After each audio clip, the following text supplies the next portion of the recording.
Bonjour et bienvenue sur Isobourse. Vendredi 29 mars 2019, l'indice CAC 40 a terminé à 5350 points, en hausse de 1,5% sur la semaine, de 2,1% sur le mois de mars 2019 et de 13,1% sur le premier trimestre 2019.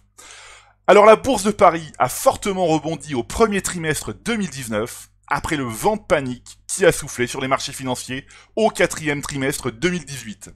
En 3 mois, nous sommes passés d'un pessimisme le plus noir à un optimisme presque excessif. Excessif, parce que l'analyse mensuelle de l'indice CAC 40 ne montre toujours pas le signal d'une nouvelle tendance haussière de moyen terme. En effet, tant que la courbe de pression Isobourse 5 mois évolue au-dessous de la courbe 20 mois, il est vivement recommandé d'être prudent et mesuré dans la gestion des portefeuilles actions. Alors comme en Europe, le rebond a également été puissant outre-Atlantique, mais là aussi, la situation moyen terme n'est toujours pas claire, avec des courbes mensuelles de pression Isobourse toujours mal positionnées, ici sur l'indice S&P 500, mais également sur les indices des petites et moyennes valeurs américaines. Alors ici, le S&P 400 Mid Cap, voilà, donc les courbes de pression Isobourse 5 et 20 mois sont toujours mal orientées. Et on va ici passer au S&P 600 Small Cap, où là, également, les courbes sont mal orientées, mais en plus, on voit que la courbe ici, 5 mois, pointe vers le sud.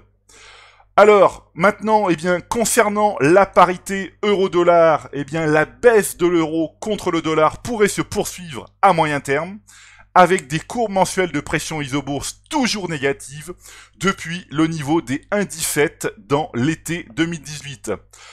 De plus, un croisement des courbes de pression, un croisement baissier des courbes de pression 5 et 20 trimestres vient d'être validé, donc au terme de ce premier trimestre 2019.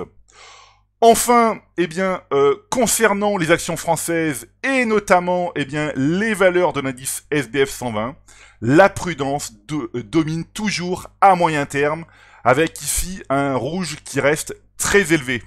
En effet, les valeurs dont la tendance moyen terme est positive sont toujours peu nombreuses, mais avec tout de même quelques nouveaux signaux d'achat en cette fin mars 2019. Donc on peut voir ici qu'il y a peu de valeurs à conserver, beaucoup de valeurs toujours restées à l'écart, et puis ici quelques nouveaux signaux d'achat. Donc parmi les opportunités, on trouve Sodexo, voilà, le leader mondial des services de qualité de vie.